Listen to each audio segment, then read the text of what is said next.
مسجد نبوی صلی اللہ علیہ وآلہ وسلم میں نمازی ایک محراب پر متحد۔ محراب عثمانی کی خاص بات کیا ہے؟ مسجد نبوی شریف کی محرابیں خلافت راشدہ کے اختتام کے بعد سے تیسری سعودی حکومت کے آغاز تک اسلامی اور سیاسی جدل کا موضوع بنی رہی تھیں۔ سعودی حکومت کے سامنے مسجد نبوی میں 6 محرابیں تھیں، جس کے بعد اس نے تمام نمازیوں کو ایک محراب پر متحد کرنے کا فیصلہ کیا۔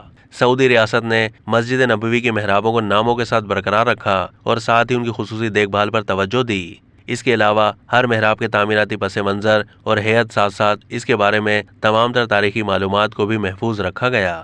اس سلسلے میں تاریخ سعودی محقق کا کہنا ہے کہ موجودہ محراب حضرت عثمان رضی اللہ تعالیٰ عنہ کی نسبت سے محراب عثمانی کہلاتی ہے۔ انہوں نے یہ محراب مسجد کی جنوبی سمت یعنی قبلے کی جانب تجدید کے دوران بنائی۔ اس سے پہلے حضرت عمر رضی اللہ تعالیٰ عنہ نے بھی جنوبی سمت تجدید کروائی تھی۔ مسجد نبوی کی جنوبی سمت صرف 2 مرتبہ تجدید ہوئی ہے، جو کہ خلیفہ دوم اور خلیفہ سوم کے دور خلافت میں ہوئی۔ محراب عثمانی وہ واحد محراب ہے جس میں مسجد نبوی شریف کے ائمہ کرام حضرت عثمان رضی اللہ تعالیٰ عنہ کے دور سے لے کر آج تک نماز پڑھا رہے ہیں۔